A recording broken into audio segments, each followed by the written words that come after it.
Hey, this is Dana from the Dana and Travis Show. We'd like to thank all of our loyal fans. And if you have any suggestions or ideas for future show topics, you can email us at danaandtravisshow@gmail.com, or you can contact us on Facebook or Twitter. Hope you enjoy the show.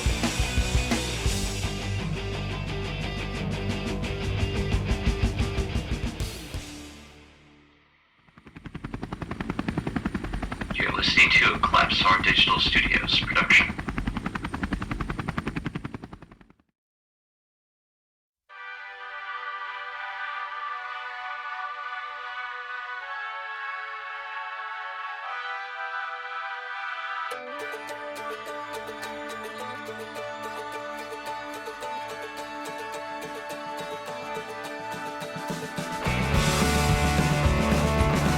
Live from Bluefield, Indiana, you're listening to The Dana and Travis Show. Greetings and well wishes. I'm Dana, And I'm Travis. broadcasting to you live from Collapsar Digital Studios in Bloomfield, Indiana, bringing forth the knowledge of the universe in 60 minutes. We hope you enjoy the show.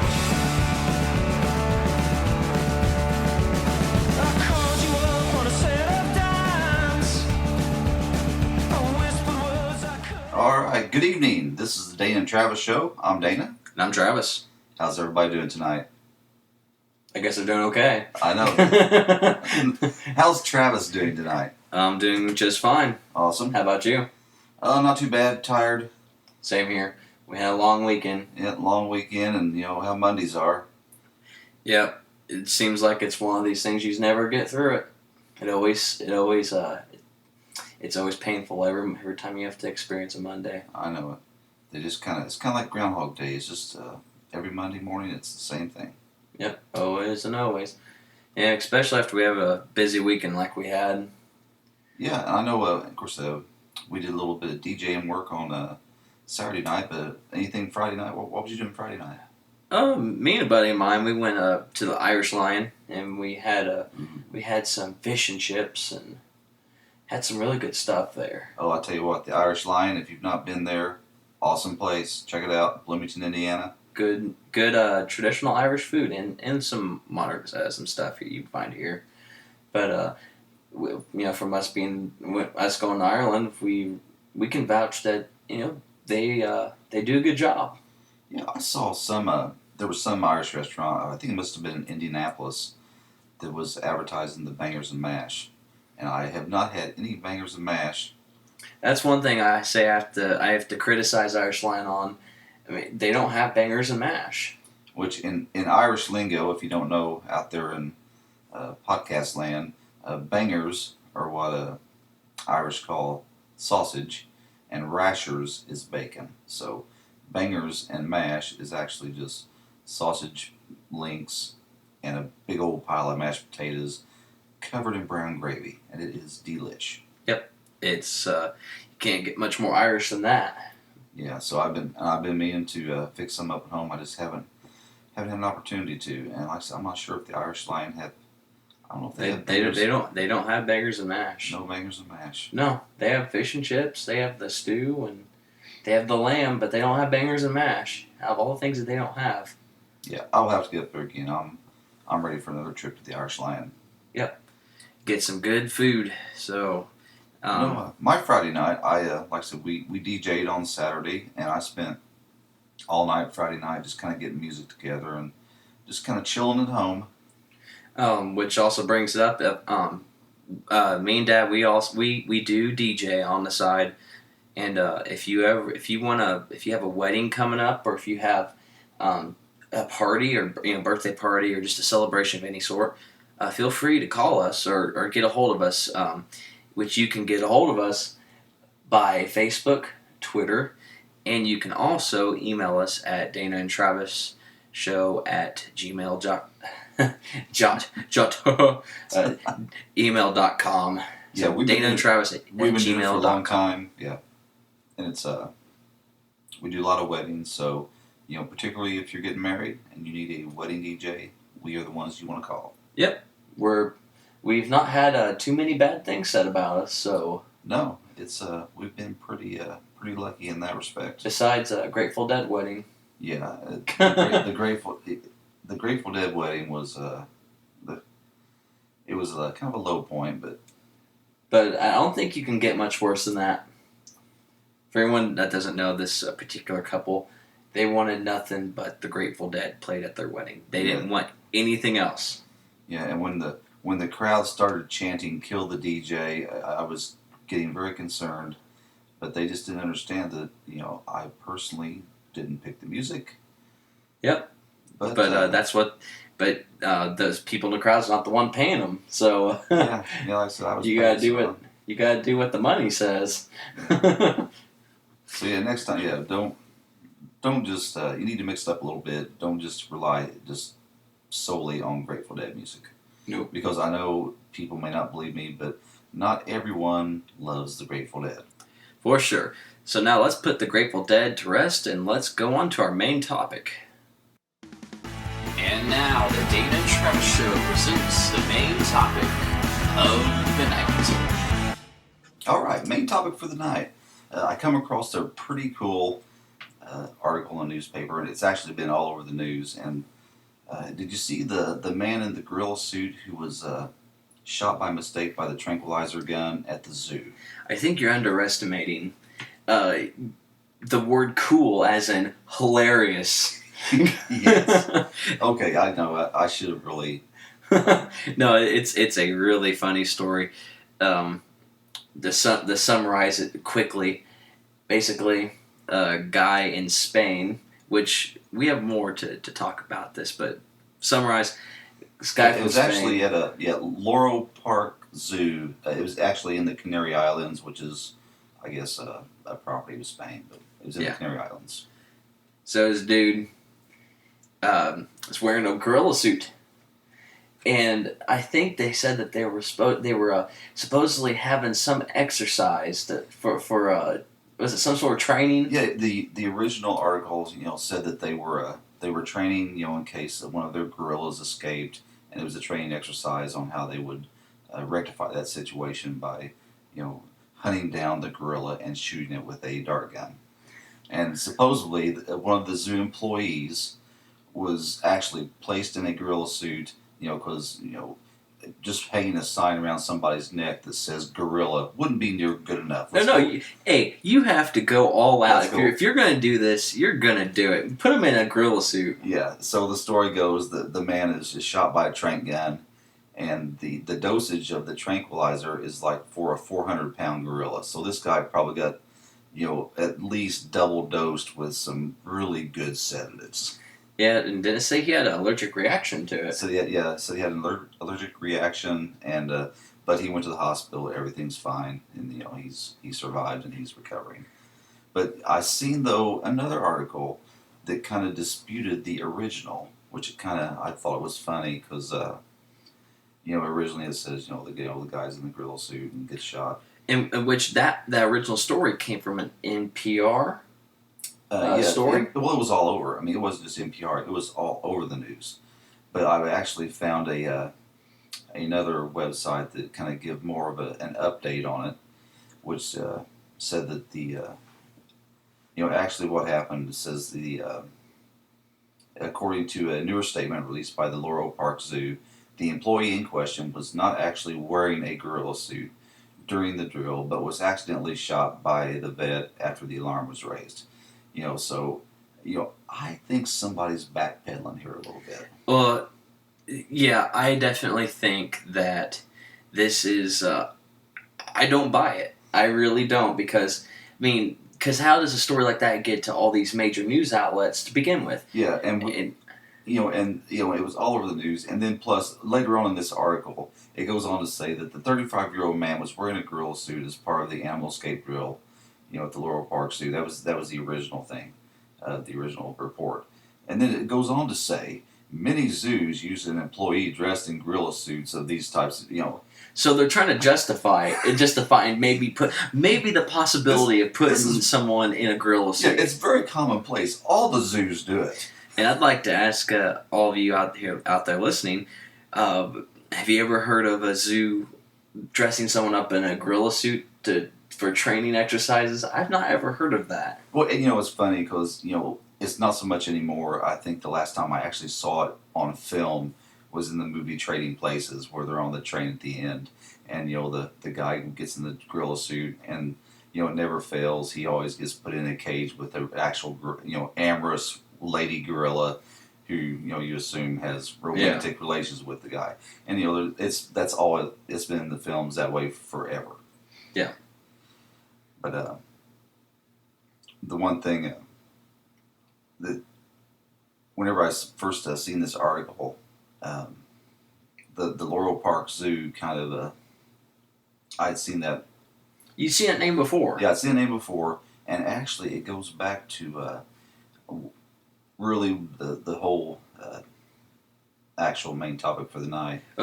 We now just before you get into that, we were doing our research on this, and we happened to connect the dots. Yeah, so we just kind of came across this by accident. I seen that Laurel Park Zoo, and I'm like, where have I heard that name before? So you're only gonna find this on the Dana and Travis show. Yes. No one else has pointed this out yet. And we pride ourselves in research. And upon further research, I found out where I had heard that before. Actually, the Laurel Park Zoo in the Canary Islands was actually one of the places that had an incident of killer whales or orcas injuring and actually, causing the deaths of some Trainers. Trainers, yeah. And the person who was killed, he was a bright young man. I know. Well, okay, we're just gonna go into this. We ended up hearing about this story about this trainer from the documentary Blackfish, and I don't know if any of you have heard of it. It's pretty popular, but Blackfish was essentially a documentary exposing SeaWorld and a lot of other places that keep animals in captivity in general. They really put them on the spot and really questioned. It's predominantly predominantly about SeaWorld, but just in general, the capture and the captivity exploitation of killer whales at places like SeaWorld and other places. Yeah. This particular accident at the Laurel Park Zoo, I believe the trainer's name was Alexis Martinez, and he was actually on the Blackfish documentary, and they went through all of it. And the reason that the gorilla suit thing kind of comes into play is whenever that accident happened, which I believe that was like in December of 2009, the original account of what happened was, the trainer was in the water with the killer whale and he drowned. Okay, so that was true, but I think they kind of tried to cover that up a little bit. Then it come out later on that he didn't really just drown. And I'm actually quoting this. This is actually part of the autopsy report, that he died due to grave injuries sustained by an orca attack, including multiple compression fractures, tears to vital organs, and bite marks of the animal on his body. So no, he did. He may have drowned, but he was viciously attacked and actually killed by the killer whale. Yes, and when we watched the documentary, they actually had his fiancée at the time. Mm-hmm. I believe that she. Well, when they originally contacted her, it's like, Alexis was in an accident at the park. Yeah. Come on down to the hospital. It wasn't. He's dead. No, they told her because she said that she wasn't really all that worried at first. Because the way they made it sound, I mean, she was worried, and plus, but she had no idea. And the fiancé that was attacked and killed, I guess he was very competent and was like kind of the star trainer at that facility. They said that he was very good at his job at what he did, and he really loved animals. He loved to be in there with them, but going to the documentary goes to tell later on that a lot of these trainers do love the orcas, and they do love the whales, and they love working with them. But a lot of them agree that orcas are not really meant to be held in captivity to begin with. Yeah, they go through the whole the phase of actually going out and capturing them. And a lot of what was in the documentary was they probably interviewed, at least 10 ex-trainers. They have more than that. Yeah, well, it was At least 20. Several ex-trainers that worked at SeaWorld, both in California and also in Florida. And of course, when they were actually working at SeaWorld, they were basically just kids who liked animals. And SeaWorld hired them. Most of them were pretty athletic, and most of them presented themselves well and could put on a show. Had good people. charisma. Yeah, and but basically they were just kids who then was kind of brainwashed into thinking they were some kind of experts in dealing with orcas. Yeah, and they really didn't realize how way over their heads that they were. Actually, a lot of the trainers, I think, at the Laurel Park facility, they said that outside of the gentleman that was actually killed, they said the rest of them were just very inexperienced and really shouldn't have been doing what they were doing. No, and that in most times, in cases that's been pointed out in the documentary, a lot of them were put in danger. There was a couple of videos where a couple of trainers were attacked by these orcas, and they barely escaped with their lives. Yeah, and actually the accident in the Canary Islands was 2 months before the trainer was killed in SeaWorld in Orlando. Yes, and that also goes back to the particular whale that killed that trainer. Its name was To Kill Him. which ironically, to kill him. Yeah, Tilikum. Tilikum. And I like to say to kill him. Yeah, Tilikum is the orca's name, but Tilikum was actually it was responsible for another death at another park before that. Yeah, I think though in Tilikum's defense, I think the other death was actually some kind of a hobo that had inadvertently jumped into the orca tank, maybe trying to take a bath or whatever. Well, there was another one. After that. There was that one trainer that was at that like marina place. Yeah. And she fell in, and the orcas thought she was food, pretty much. Well, I think it actually didn't it have her by the arm. It had her by the arm and drug her under. Yeah, it would take her down to the bottom of the tank and hold her down, and then. I think it brought her back up 2 or 3 times, before. And she was so weak, she couldn't swim anymore. Yeah, and actually, every time the orca would bring her back up, she was just so panicked and was just screaming her head off.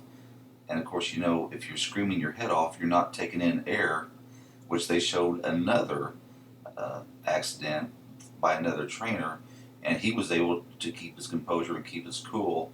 And he survived. Yeah, every time that the whale brought him back up, instead of screaming and yelling and carrying on, he was very calmly trying to, he was petting the whale and trying to calm it down. And at the same time, though, he was taking in big gulps of air because he knew he was probably getting ready to go back down under the water. Yep, and they showed the whale grab him by the arm, and he took him right back down under. So him being calm and cool and keeping himself oxygenated, saved his life. Where the other girl was just spending all her time screaming. She just, wasn't getting enough good air in her lungs to survive being held underwater for like a minute and a half. Yeah. So. But it just goes back to our main point of this whole discussion, and it's the idea of SeaWorld is mainly the one place that's most guilty of this. They're pretty much the only one that keeps orcas in captivity anymore. But they have been trying to cover this up for years, and a lot of people blame the killer whales. But what people don't realize is that that's their nature. These whales are much. They're not. I don't know if they're smarter than us. They probably are. I'd say, but they're smart. They're smart enough to have their own language, and they talk to each other. Yeah, and that's the other thing. They are very social animals, and of course they use sonar, to communicate. And that was one of the other points that was brought up in that documentary. We're out in the open ocean where they can, successfully use their sonar, it's fine. But whenever they were contained in like a small swimming pool, every time they would try to say anything, the sonar would bounce off the walls of the pool and come, and they were just. Can you imagine being in a room and trying to talk to somebody when the echo was so bad that you couldn't really. You couldn't even hear above yourself. It'd just be so bad. Yeah, and imagine being that way 24/7 all of your life. You basically muted that being. To the point that it's not really able to really communicate. And also to kind of defend Tillicum a little bit more is when they had him in that marina, they literally had him in like a box. I mean, literally, he did not have enough room to barely turn around. Yeah, and they kept him like that, and he had so many anxiety problems. Yeah, they had to keep him separated. He didn't get along well with the other whales, and yeah, he didn't get along well with the whales. And they said partly because he was such a huge animal. They said that he was much bigger than all the other whales, and they said it was kind of like the fat kid getting picked on the playground. He was so big he couldn't maneuver, and the other whales were a lot smaller. They could move faster, and they would just constantly, just pick at him. Yeah, they would take chunks out of him. They attack him, and once you do that to once you do that to someone long enough, they start snapping. And and he took it out on a trainer that fell in the water. And unfortunately, that's what happens when you keep them in captivity like that. Yeah, I know that, and some of the shop talk that I was reading, some of the articles, it was talking about how sometimes water work is what the trainers would call it, when they would actually get into the water, and of course a lot of times they would the whales would flip them up in the air, and when they became too aggressive to where they would have to stop their water work with the animal, they would just bring them out only just in real structured, controlled circumstances, like when they plot themselves up onto the platform and raise their tail and kind of wave and stuff. They would allow them to do that, but they wouldn't get in the water. Yeah, at some point, they would get to the point that they wouldn't actually get into the water with the whales. But yeah, but then the story goes with Tillicum. They SeaWorld bought him from that marina place, and their sole purpose of wanting to buy him was to breed other orcas. Yeah, that was their plan, and that's what they did. And this was going all throughout the 90s and stuff, when they probably that's around when they got. That's when the SeaWorld first started getting really big. Yeah, and started having commercials on TV. The Laurel Park, Spain facility in the Canary Islands. I think that particular whale had previously been at the SeaWorld Texas facility, and had also been at the SeaWorld Ohio facility. And then it had been moved several different times, so that any animal like that you're constantly keeping agitated by moving them a lot and stuff, and just it's very stressful on them, I'm sure. So that probably didn't help the matters any. No, it didn't, and that's just the sad nature of it, and it's made a lot of people upset. Yeah, and I had never really considered, and I've been to SeaWorld, and I have too. Yeah, we've both been there, and we've seen Shamu, and it was really great, and the show was just spectacular, and you couldn't help but be very envious of the trainers down there. It's like, man, I wish I could do that. That'd be, I couldn't think of a cooler job to have than to be, a trainer like that. Which is kind of another thing they talked about in that documentary. Like I kind of touched on a little bit before, how they kind of alluded that SeaWorld kind of preyed on these young people and pumped them up.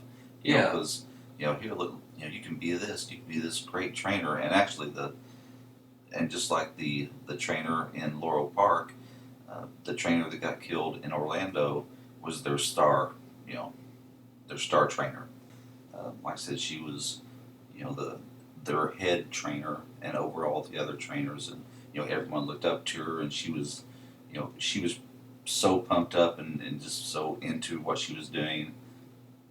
I think a lot of times, probably in that situation, like anything else, when you're around things like that a lot, and not necessarily become unsafe, but You get comfortable. You get very comfortable with what you're doing, and you forget That these are things that yeah, that are capable of taking your life. I mean, but it's all out of just what's natural.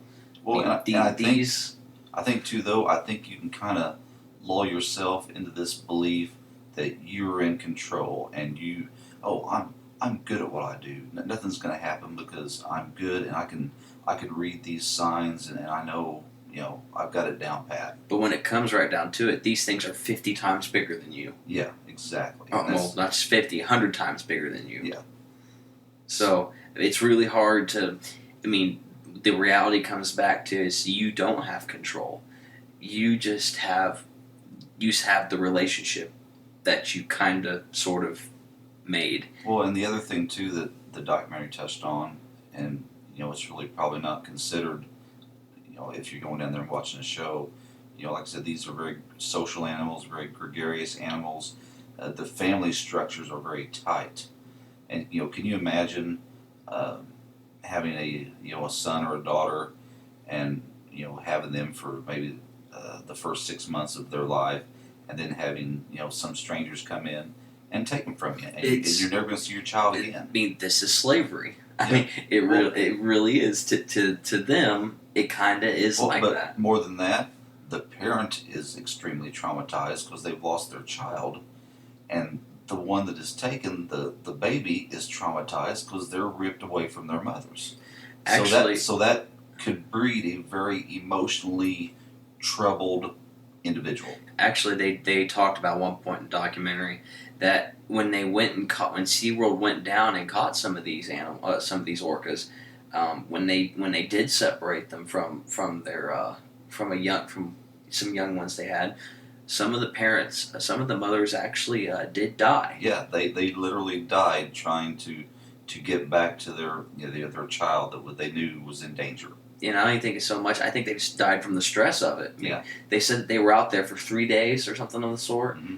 and the orcas never left the area, and they just pretty much just gave up and died. And they would use their sonar and call and call and call.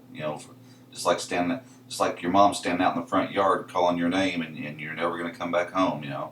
No, and it's sad. And actually, they said that and they did all that around the Seattle, Washington area. They're in the Puget Sound, Mm-hmm. and they said that finally, I'm not sure when the state of Washington did this, but they finally pretty much banned the harvesting and taking of killer whales, and pretty much they kicked SeaWorld out of Washington. Yeah. They said, don't come back.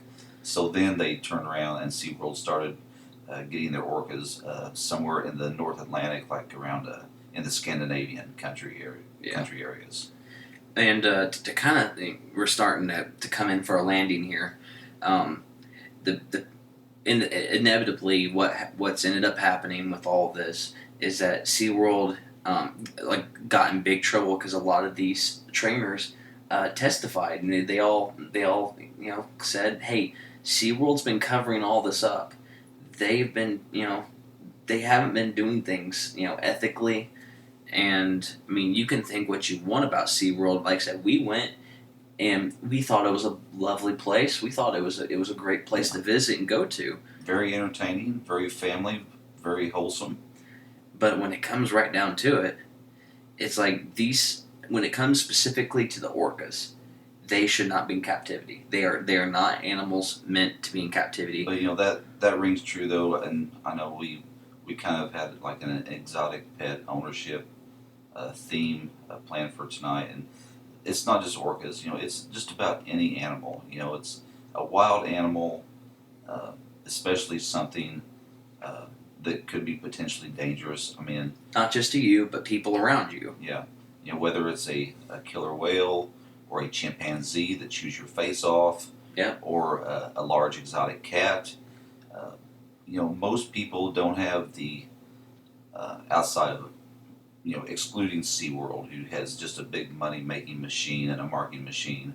As far as private ownership, I'm actually kind of on the fence about private exotic pet ownership. I think it's probably okay, if people are equipped to properly care for, an animal. I think you'd almost need a psych evaluation when Yeah. you go to own one of these. You should probably have a license. Yeah, I'd say. and of course, as far as licensing, it varies from state to state as far as exotic pet ownership. Some states are very lax, some states aren't. They had the situation in like Zanesville, Ohio. I believe it was like 2009 or 2010. It was not too long ago. Where the gentleman had, he had, lions, tigers, bears, leopards, giraffes, had, just a litany of animals. And he died? He committed suicide, but before he did, he opened up all of his cages and let all of his animals out. And when law enforcement got there, you see, bears in the road, and there's a tiger back in this back field, and I mean, that'd be scary. yeah, and unfortunately, they had to end up putting all the animals down, just because it was a residential area, and it was just a threat to the entire neighborhood. I think actually 2 animals survived, and that was, I believe, a pair of leopards who actually didn't come out of their cages, so they were able just to kind of shut the door, gingerly, and they actually saved them, but. Most people just don't have the time, money, resources, to properly care for most. You see guys with bears and, different things. It's a big commitment, and most people, I think, are kind of disillusioned by, how the cool factor, and then, once they have this pet that they've raised from a cub, and oh, it loves me and I love it, and then something tragic happens, like Siegfried and Roy, or Just that chimpanzee. the chimpanzee, Travis the chimpanzee. Yeah, Travis the chimp. He takes well after me. Yeah, which chimpanzees, they say, they have the strength of like 4 men. They're extremely strong, and I've read it in several places. It's very common for a chimpanzee in the wild, when they get into fights with each other, they go for 2 places. They chew off your face, and they chew off your genitalia. Which is not a good combo. And if you get either one of those or both, you've got your opposition completely out of commission. Yep. But just to sum up the SeaWorld, though, so even though they might be equipped with maybe like proper food supply and stuff like that, you cannot possibly have enough space for orcas. Yeah, SeaWorld, like I said, they've got the money, and I'm sure they have a fine, medical, veterinary services for all their animals. But I think when you come down to the ethical side of it, is it ethical to keep, like you said, an animal like that basically in a baby pool all of its life? It's not right. No, it's just not. Yeah, and the conclusion to this is that I just saw that a article was posted last month. I believe it was, I think maybe like Washington Times or something like that. I'll have to get back with all of you on that one, but I do know that it did say that SeaWorld is going to be allowed to keep their orcas for at least another year. So, the animals' right activists, they didn't win as of right now, but they are going to claim their victory with SeaWorld, and the orcas are going to be set free. Yeah, it'll be interesting to see how that all comes out, because that's I can't see them really getting rid of all their whales without a fight. I'm sure they want to keep them, but. So I don't want to really endorse SeaWorld, but if you want to go see the orcas in captivity for the last time, now's the time to do it. because in a year from now, Well, you know, and it's not going to be happening. And who doesn't enjoy going to the zoo and seeing the animals, and or going to someplace like SeaWorld? Everybody does. Yeah, everyone does, but that doesn't mean it's right. Yeah, nobody wants to just look at a picture of a rhino in a book. You want to see the real thing. Yeah, and it all comes down to, if you want to see an orca, go get a whale watching tour, or Exactly. or if you want to see a tiger or something, go to a zoo. But if you want to see it more in its natural environment, like these people who buy and own them are, then go on a safari, spend some money. If you're going to spend the money on the tiger or something anyway, so you might as well just go visit them in their natural habitat. Or if you want to see a great white shark, go to South Africa and get in a cage and dive with them in their environment. Yeah, how much is that going to cost you? Besides, besides your plane ticket down there. Not that much, really. No, it's their economy is pretty bad. I mean, Dad's going down there pretty cheap, considering going to Africa. I mean, the most expensive things is an airplane ticket. Yeah, I'm down to I think I'm down to 12 weeks. In 12 weeks, I'm going to South Africa doing the great white shark cage diving experience, and I'm doing it just by myself, not with a tour company or anything. Of course, I've hooked up with an operator in Gansby, South Africa, where all the great whites are. It's like the great white capital of the world. So to put in perspective, where you're going is where the Animal Planet for Shark Week goes. Exactly. Most often. That's exactly where they're at. So so Dad's going to have his own Shark Weeks. Gansby, South Africa. That's one of the ground zeros. Off the there's a big shark diving business off the Baja coast in California and Mexico, and of course Australia is big for it, and South Africa. Yeah, it sounds like a fun trip, and I envy you. Oh, it'll be good. I'm sure it'll be worthy of a show. So I think we're gonna probably wrap up this segment.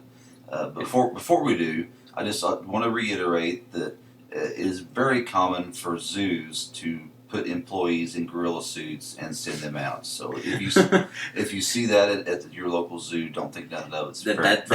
That's where all this was coming to. Happens all the time. Happens all the time.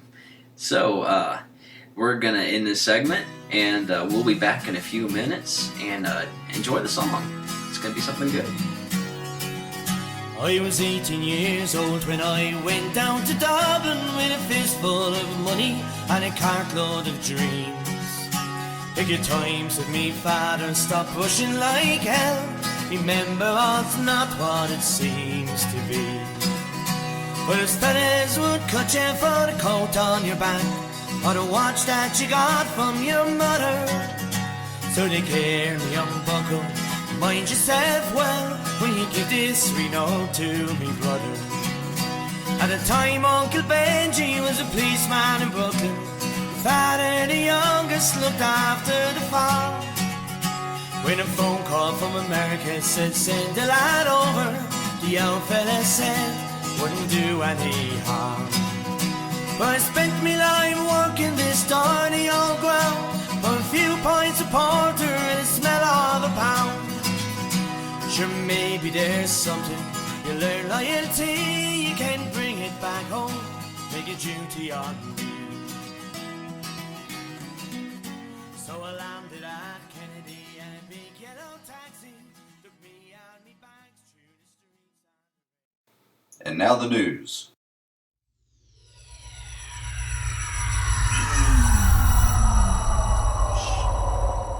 Kind of keeping along with our shark theme, I know there was a Facebook posting, and it was actually on, and I've seen this page before. Have you seen? It's kind of an offensive name for a page. It's like I effing love science. Yeah, I've seen it around.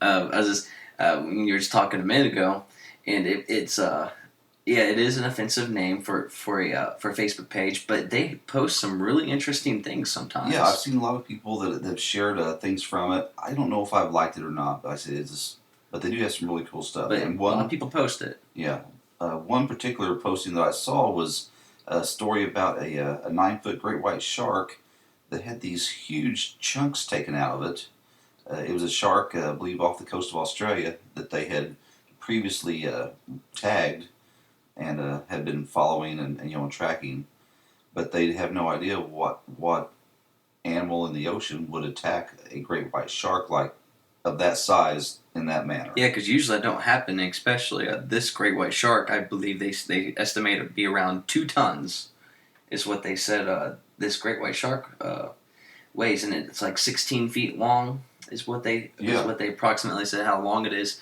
Yeah, 16 feet long and 2 tons. So that's a big shark. I mean, you would be afraid. I mean, if you saw that thing. I mean, that's not quite Jaws. No, but it's getting there. Yeah, it's getting there. But to put in perspective, I mean, when it comes to size of these creatures of the ocean, great white sharks are most commonly. I mean that's one of the biggest, other than your giant squid, Yeah, which they did confirm that is real. Yeah, or if you get into the whales, of course. But as far as an apex predator, there's nothing more at the top of the food chain probably than a great white. So yeah, so some of these scientists are wondering what attacked this great white shark. Yeah, unless it would maybe be a cannibalistic, bigger great white shark. Yeah, or something of the sort. But other than that, I mean, who knows what attacked this thing? I mean, it could be a species of that we don't know about yet. Which that they discover so many things. Oh, almost every day. The oceans. I've heard people say that we know more about the surface of the moon than what we know about beneath the surface of the ocean. And that's very believable. And there's all the time new species of all sorts of aquatic life, not just fish, but cephalopods, the squids, octopus, and then different just minute. You can usually count on one good tsunami to bring up some of these deep ocean creatures. Yeah, I think it was in the Indonesian tsunami where the oarfish, which is almost about as prehistoric of a fish as you can get, was washed up in the tsunami, along with all sorts of other just fish that nobody even seen before. Yeah. Well, it's just getting to this topic of these ocean creatures. I know this was a couple weeks ago. I know it was posted on Fox, but someone had caught a very rare lancefish. Yeah, that was the great big long. Yeah, it's almost like a barracuda. The face is like a barracuda, but it's long like an eel. You were saying it looked like a giant eel to me. Yeah, with a barracuda head. Yeah, I mean, they call it a lancefish. And like I said, they said that they are very rare, and do they ever seldom show up like that, especially for someone to catch one. Did you see the huge Goliath grouper that was caught off the coast of Florida? Yeah, I did see that. That thing was unreal. Yeah, and they said it wasn't a world record, but it was huge. Yeah, I mean, it was big. It was like 600 pounds or something like that, I think. Yeah, it was bigger than the guy, for sure. Yeah, it was a pretty cool picture. I would love to hook one of them. Yeah, I know when we went, because we've been deep sea fishing before, and when we went, we caught this one particular fish. It's a type of grouper, but it's called a Jewfish, and not Jew with a J, Jew with a G, Gew, Jewfish. And they are actually they're a protected species, and we had to let it go. Yeah, it was probably maybe 350, 400 pounds. It was huge too, and it was actually, I think we were fishing in about 90 feet of water, and actually they parked us right over the top of a ship that had sank, so it was we were over an artificial reef of sorts, and of course that's where all the game fish and just all sorts of fish were just kind of hanging out around this sunken ship. And whenever, it's kind of like, just imagine holding a basketball underwater, and that's kind of what it was like. It was really hard to pull that Jewfish from the bottom, but then once you got it more to the top, it just kind of floated like a basketball would be coming out of the water. Yeah, well, and once it gets to a certain altitude or in the water, it fills up with gas. Yeah, it's like a scuba diver with the bends. And they said that, and actually it was pretty cool. We got it up to the edge of the boat, took some pictures, and then they, of course, Travis said it was a protected species, so it had to be released. But if they would have just released it, it would have died because it would have not have been able to Inflate itself. it get back to the bottom. It would just float on top of the water like a balloon. Yeah, so they had to do what the only sensible thing to do is take a knife and you got to pop the balloon. You got to pop the balloon and the thing deflates like a balloon. Yeah, the first mate took out like a diving knife and stuck that fish in its gut, and it was just like you hear this, you hear all the gas release, and then they cut the line, and then they said then it was able to get back down to the bottom because those were bottom feeders, and then once it was on the bottom, the pressure would help seal off that wound, and it would be fine. Yeah, so there's good news. Just because stab a fish, it doesn't mean it's necessarily a bad thing. It was necessary. That's for sure. And another shark thing. A year ago, they radio tagged a bunch of great whites off the eastern seaboard, like around Martha's Vineyard, Nantucket, up in that area. And this is the first time they've ever actually been able to track and get any real data off great whites off the eastern seaboard of the United States. And it's been so cool. They have found out more about great whites in the last year than they have in the last 50 years. It was always thought that great whites were pretty much a cold water fish, and they actually are. But there was two of them. There's one that they called Catherine and another one Betsy that went all the way down the coast of Florida, down around the Keys, back, and right now they're actually in the Gulf of Mexico. I don't know miles wise. I'm saying maybe 50 to 80 miles off the coast of Sarasota. Okay, so what is the relevance to our listeners that might not know exactly what this means? As far as what's the relevance of the sharks being down there? Why is this such a big deal? Well, they never did know where actually the sharks went. I think it was in the fall when they were tagging them, off the eastern seaboard.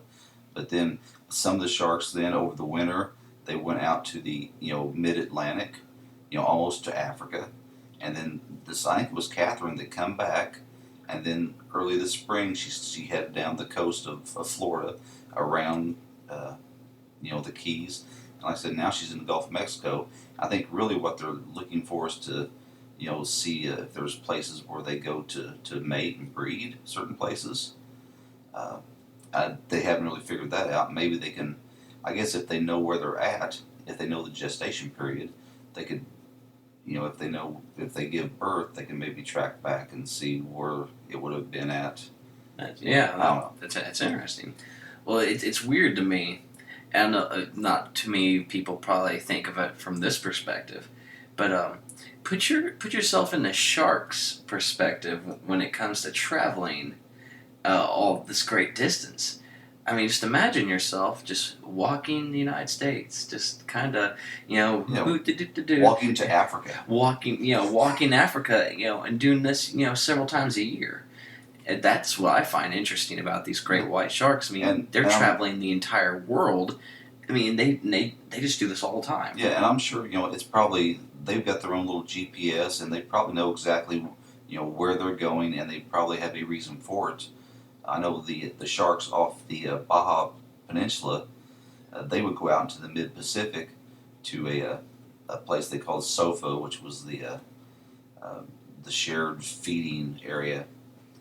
But there's been reports of great white sharks around Hawaii, but not very often. It was always thought that the Hawaiian waters were too warm for great whites. There's a lot of tiger sharks and stuff like that in Hawaii. But, just great whites are rare. But actually, after they radio collared some of the ones off the coast of California, they found that they actually do go over to Hawaii, but they just stay in very deep water where it's colder, and they don't normally come up to the surface very often. That's very interesting. That's it's just weird. It's like, yeah, they know what they're doing. They know where they're going. These things aren't dumb. That's for sure. You know, I mean, you try to say something that's dumb whenever you can travel the entire world without a GPS without something you're holding in front of you at all times. Well, like, I wish I had a built-in GPS, but just like migratory birds, I mean, they just know. They just know. They don't, and we don't. I know, and I think that is I think it's discriminatory. We pride ourselves as being some of the most intelligent beings in in our on our planet, but yet we do not know how to get someplace without like a phone or a GPS or maps back in the day.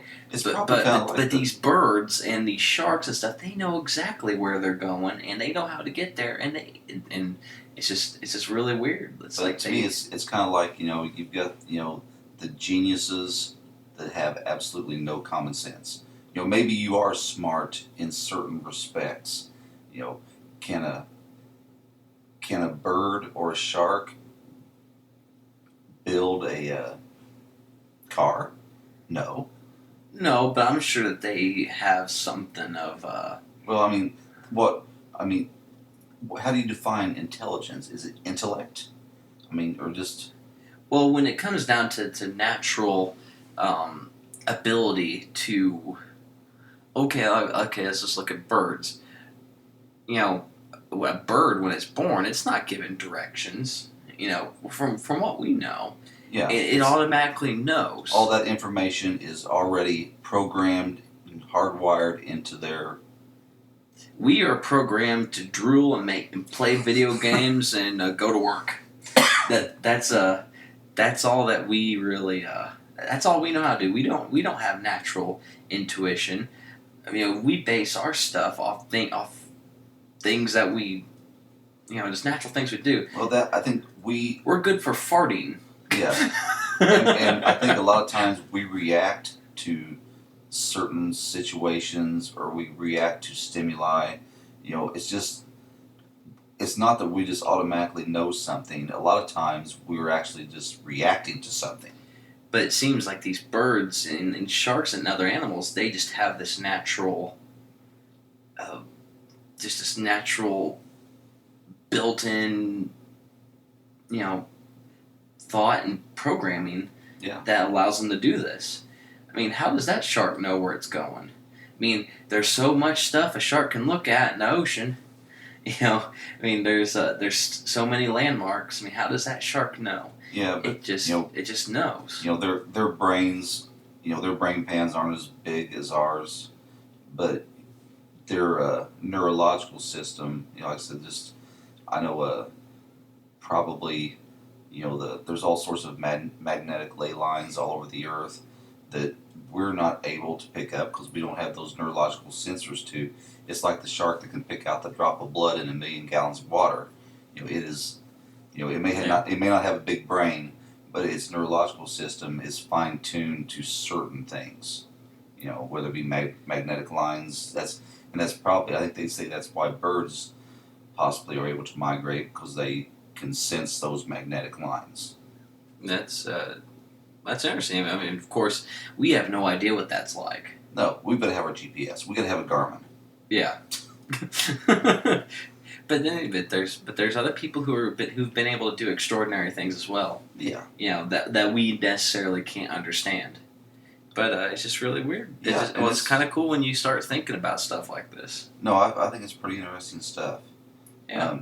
Have you got anything else? We've covered the sharks now a little bit. Well, I know that we've been covering a lot of animals this this show. But I'd like to get into one quick topic that's not animal related. Okay. It's different than what we usually do, and just to let everyone know, it's not going to be all serious in politics and stuff all the time. We do have plans for other interesting stuff. When it comes to mysterious disappearances, weird experiences, almost maybe even paranormal, or just very off the wall topics. We want to go there as well. We don't want to just stay serious all the time.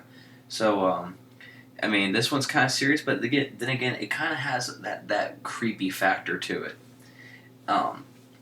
As some of you might know, earlier this week, a couple was it two 12-year-olds? Yeah, I believe Or was it 12 or 13 year, or was it two 12-year-olds? I believe it was two 12-year-olds. Okay, well, Yeah, it was two 12-year-old Wisconsin girls. Okay, yeah, from Wisconsin. I've tried to explain to Dad what this phenomena called Slenderman is. I've tried to explain it to him. He understands what it is, but I don't think he necessarily understands the origin of it. Yeah, we have two opposing views on the origins of Slenderman. I've told him before. There are news sites that claim to know what the origins of Slenderman are. I don't believe them. The Chicago Tribune has a story where someone was doing a contest to come up with the most creepiest thing.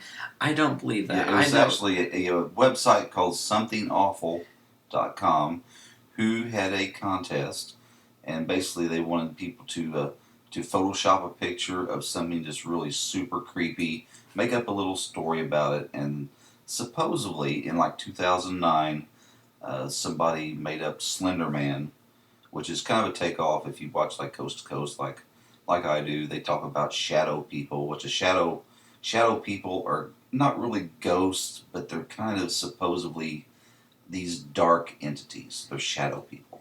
And see, this is where I'm going to disagree with you. No, Slenderman was just an entity in itself. That was what Slenderman was supposed to be. It was not based off anything whatsoever. Okay, and let's be clear. Slenderman is completely fictional. Yes, there is no Slenderman. It is fictional, to what we believe. We think. No, no, it is fictional. And for those of you who don't know, Slenderman is basically just a very tall, creepy. You remember? Well, those of you that are my age would remember Lurch off the Addams Family. You know, this big, tall, goober-looking of a creepy guy. Slenderman's not nearly as broad as Lurch. You know, very slender, long, spindly arms, really long legs. Very long legs, high waist. Yeah, high waist. Usually wearing like a tuxedo, a dark suit. Yeah, it's and maybe a hat of some sort. But he has no face. And no face. Yeah, he has absolutely no face. But there was a famous picture where Slenderman is standing with a little girl, and he's kind of looking down on her. And that was supposedly the picture that won the contest. Yeah, that was supposedly it. Well, there's been other... It goes deeper than that. I've said this before. It goes deeper. Okay. But if you want to put an origin to it, because no one knows where Slenderman came from. Like with a lot of these phenomena that come up on the internet, which they are referred as creepypasta, which is pretty much which means creepy paste, which means you find something creepy, you place it, you paste it to a forum or a thread or somewhere, and you creep people out. So, someone says, "Oh, today's my birthday," and like, it's great. And then someone posts Slenderman in a comment, be like, "Slenderman owns you, and where you'll die in your sleep." But so these girls, they claim that Slenderman came to them and told them to kill her friend and kill their friend by stabbing the friend. And they originally wanted to kill their friend. They had it planned out. At one point they were going to kill her in a bathroom, and they were gonna stab her in the bathtub. Yeah, this wasn't just done on a whim. They spent like 2 months planning this attempted murder. Yeah, and the one girl has no remorse whatsoever, but the other one didn't want to do it. She was actually scared and remorseful. But it all comes down to is, do these girls get tried as adults? And I say yes. I think from what I've read, I guess Wisconsin is very kind of strict on that kind of stuff. If it's any kind of a capital crime, you're going to be tried as an adult. Yeah. If you're old enough to do it, you're old enough to tried as an adult. Well, just imagine put yourself in your 12-year-old self, right? Put yourself in when you were 12 years old. Could you imagine going with your friend and coming up with this idea that you're going to stab one of your best friends, you're going to kill them, with a knife, to please this thing that isn't real. You think it's real, but I couldn't imagine stabbing someone to begin with. no, because I can barely take I can barely take a needle. I'm getting a shot. If it was a matter of life or death, and and I had to protect my family, and all I had on me was a butcher knife, then yeah, I could probably do it. But just to hatch up some kind of a kooky scheme and to kill my friend, no, I couldn't fathom it. Yeah, I couldn't imagine it either. But it's just really really weird. What was going on with that? But but to tie this story together, when we were doing some more research, I came across another story just from a couple days ago. There was another stabbing. Another girl from Ohio stabbed her mother, or tried to kill her mother. Yeah, that is unreal. She said that she got home. Her mother got home, and she said her daughter was standing with a knife with a white mask on, and it pretty much was like, it's like you're gonna Halloween. die. That's like Michael Myers type stuff. And she's like, you're gonna die. And she's like, what she saw was not her daughter. And, whether you want to... Her mom really shouldn't say that, because that just kind of makes it seem like that the kid is not... that almost kind of sounds like an excuse to me. And we talked about this, Travis and I talked about this the other day just a little bit. In my generation, I loved horror movies when I was a kid, a young kid. We used to have a Saturday night show called Sammy Terry. A creepy ghoul would come on, and a lot of times, of course, looking back, they were pretty cheesy. Sometimes it was like the old Godzilla movies, or sometimes it was like a haunted house type movie, or just different things. But I just really don't buy into this. And obviously, ultimately, they're going to blame the internet, and they're going to place the blame everywhere except where it should be. And I don't know if you would blame it on parenting, or just... I say blame it on parenting. These parents should be aware of what their kids are looking at. I know it's hard.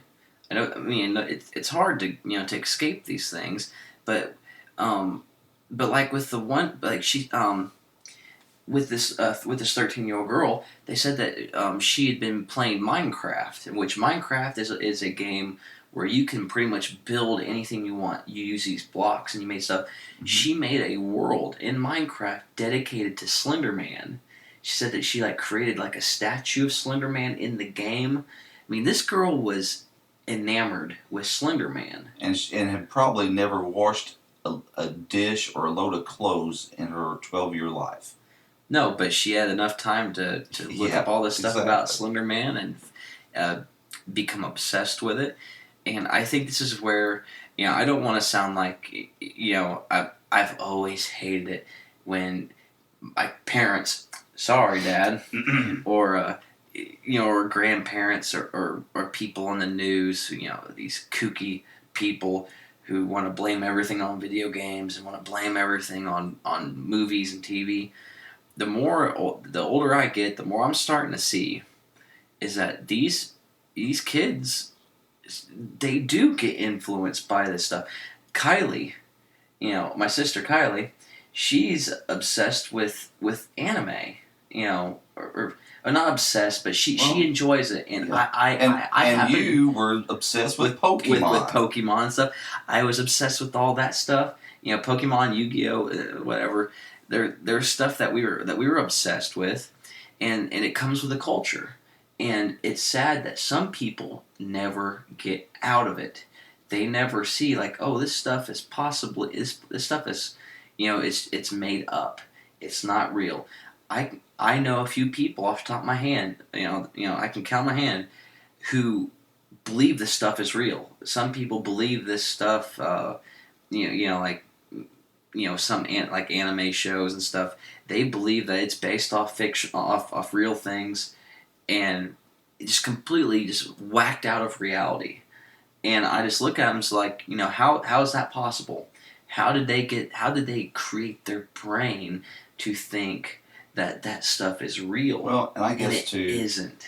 maybe things like that do affect some people differently. Well, yeah, I mean, there's always the exceptions to the rule. like me, I played violent video games growing up. I mean, I can't tell you how many Germans I've shot And I played them with you. in Medal of Honor, or the many times I played Pokemon and people thought Pokemon was representing the devil, and and how they said it was gonna cause me to do evil things. I am perfectly fine, so I like to think, but I turned out just fine. I never let it affect my everyday life, But some people it does. Yeah, like I said, so I think maybe certain individuals it does affect. They can't tell the difference between what's real and what's fantasy. But I think there's always been that issue. People have become delusional. Travis and I was talking the other day, and I didn't realize that he had heard the same story. It was this prolific. When I was a kid, there was kind of an urban legend locally here about this entity called the Stick Man, which the Stick Man is eerily similar to Slenderman. Yeah, almost identical in a sense. And the Stick Man, supposedly as the story goes, in the northern part of our county, there's a little community, and that's kind of where the Stick Man hung out. And if you were out in the woods and you seen the Stick Man, which he basically just looked like a man made out of sticks, and he made this noise instead of talking. It'd be like having the radio, like you're tuning. Yeah, like you're tuning, but it's not on a station. Just kind of something like that, kind of a white noise kind of thing. And if you seen the Stick Man, then somebody in your family was going to die.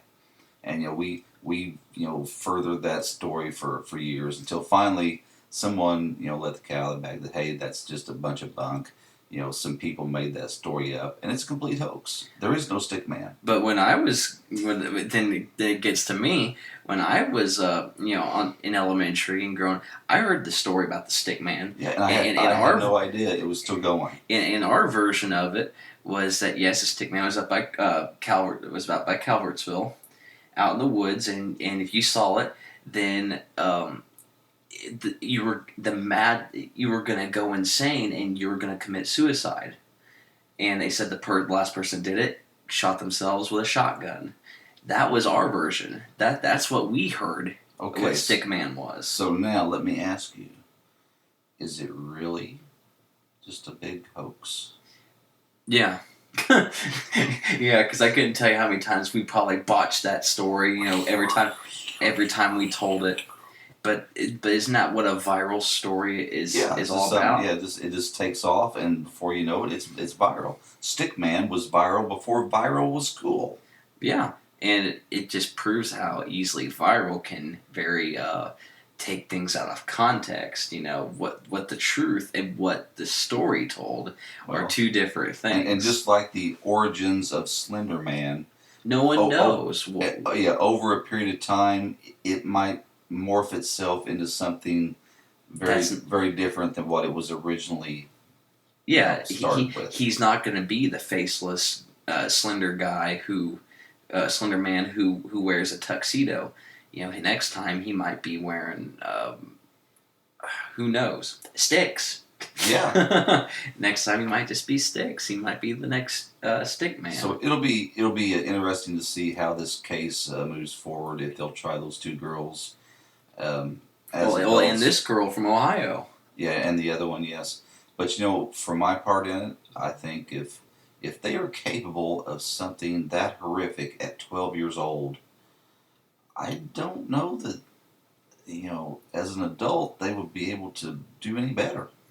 Well, it also brings up the question is that should the parents be held accountable a little bit?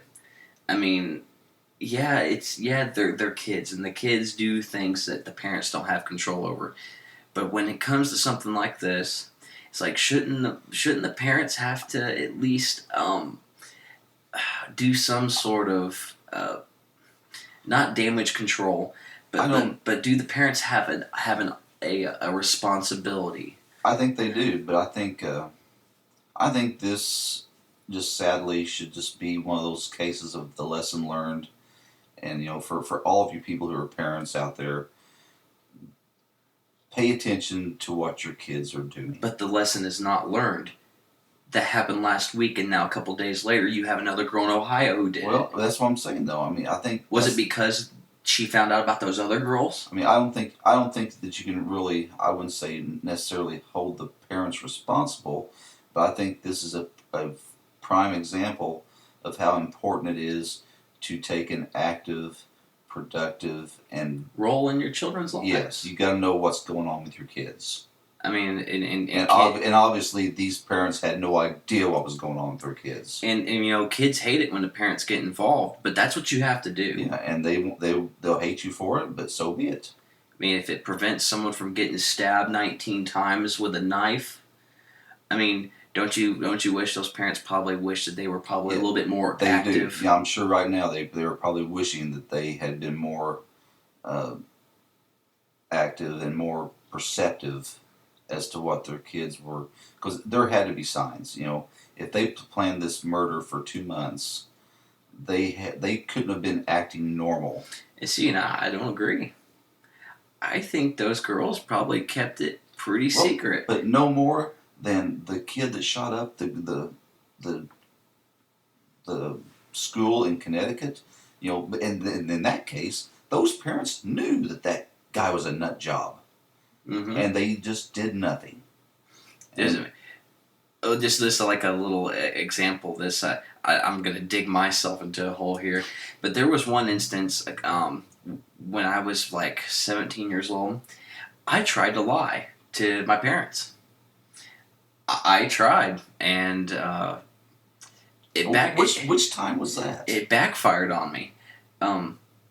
I was at a friend's house, and he backed into my car. That's why I was wondering. Yeah. He backed into my car. He did it twice. He backed in my car twice in his driveway.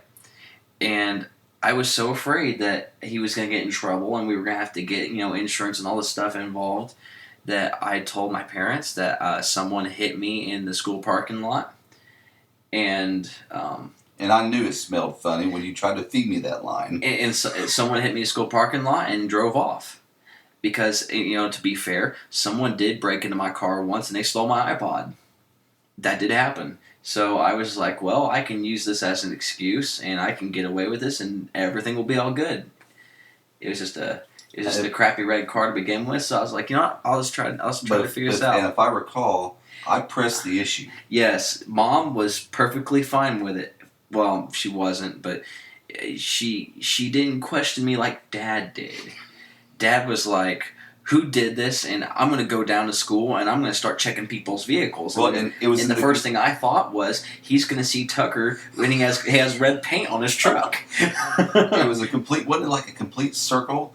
Yes. Something like a tailpipe. A tailpipe truck was big enough to back his tailpipe into the front end of my car. I was going to go to the school parking lot and start checking out tailpipes. Yeah, and but that plan backfired on me. I tried, but that doesn't mean there's not been times when I've been able to keep things hush hush. But that stuff was not anything that I ever did that was bad. But there was one thing that it was something very fishy. Something happened. And I knew it was fishy. And I could not get away with it. These are 12-year-old girls. This was something big. There had to have been signs. They had to feed probably the parents some line of BS. Oh, I'm sure. And their parents did not question it the way they should have, like my dad questioned me. He put me under the microscope, and I felt so bad when he finally broke. When I had to admit that I lied, and it's because I was afraid. And was it the end of the world? At the time, it was a little scary. But was the No, it was. as it I was, recall, it was I'm not like, the end of the world. that's cool. Just don't ever lie to me. No, and it was not cool, and I turned out just fine. But that was, I never lied after that. I never done that again. Yeah, and that's the thing, and I've always tried to do this with my children. That you can come to me with things without being afraid that I'm going to flip. I would much rather you be honest with me than to catch you in a lie. If I catch you in a lie, yeah, I'm going to flip. And that's when I got caught, and it wasn't fun. But that's what happens, and I'm sure that there are signs. And if there's any parents out there listening to this, your children are capable. You cannot underestimate them. They are capable of these things, and you have to know the signs. You have to be able to see it. And you cannot ignore them. Like I said, I'm sure those parents now wish they could do things over again. It's too late now. That bell has been rung. But thank God, though, that girl in Wisconsin survived. Yeah, But she's gonna have that. She's gonna have. She's gonna be traumatized. She's gonna have that trauma of knowing that her best friends tried to kill her. Yeah, what would that do for any trust issues later on down the road? Yeah, she's not gonna want to trust anyone. Even you could have marital problems. She may never get married. Yeah, I mean, how's she not gonna know her future husband might be in a Slenderman? Yeah. What if he's like, hey, honey, look at this. I found this thing called Slenderman, and she's gonna flip out and she's gonna stab him 19 times. Hi, honey. How was your day? That's horrible, Dad. I'm sorry. You're horrible. But anyway, well, we're going to wrap this up. I know we went a little longer than what we usually do, about 10 minutes longer than usual. Wow. Where does the time go? Because we were just so stuck on Slenderman that we couldn't get through this. Hey, I think we had some good material tonight, though, and it was just easy to talk about. Yeah, I think so too. I mean, a lot, animals and Slenderman. Hey, you can't get any better than that. Yeah, this is entertainment. So yes, this is entertainment, and we would greatly appreciate if you happen to listen through this entire thing. Please share this podcast with a friend and family. We really need you to do this because, like I was telling Dad today, doing this, editing this 3 hour, it takes about 3 hours a night. After we record to do this, it gets tiring, and the last episode.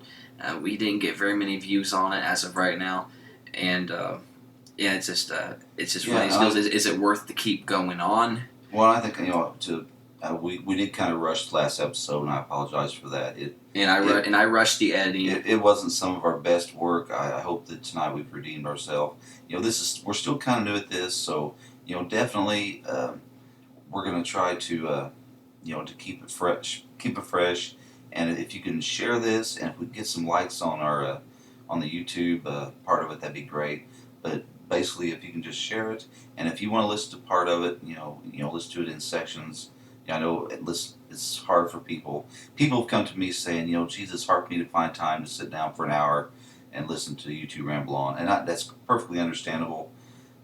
Maybe if you can just split it up and just try to spread the word, and if you can share it with people that may not be like Facebook friends of mine or Travis's, people that don't know us, maybe we could bring some new people in and kind of get this a little bit more out there.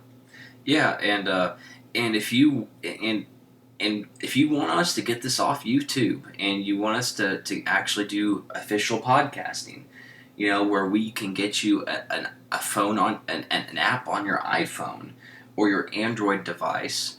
We can invest in to do this, to get an app so you can just download. You can download it on iTunes, and you can listen to it whenever you want. So you don't have to listen to it on YouTube. Yeah, but just bear with us. You've got to crawl before you walk. Right now we're still crawling.